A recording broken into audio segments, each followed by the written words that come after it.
এখন রান্না করছি পাতাকপি দিয়ে আলু দিয়ে ভাজি, আর সাথে আলু ভর্তা হবে, আলু বয়েল হচ্ছে। আর একটু পরে ডিম ভাজবো। ডিম ভাজার জন্য যে পেঁয়াজ কাঁচামরিচ রেখে দিয়েছি, এটা কাটা হবে।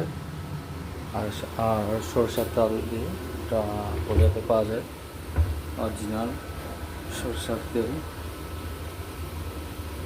অনেক ঝাঁজ, তো আশা করি ভালো হবে খেতে। কারো যদি পছন্দ হয় খাবারটা দেখে বা ভালো লাগে, অবশ্যই কমেন্টে জানাবেন।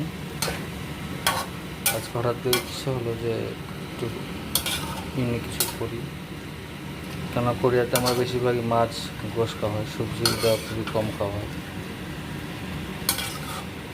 তো এই জন্য একটু সবজি রান্নার চেষ্টা করছি।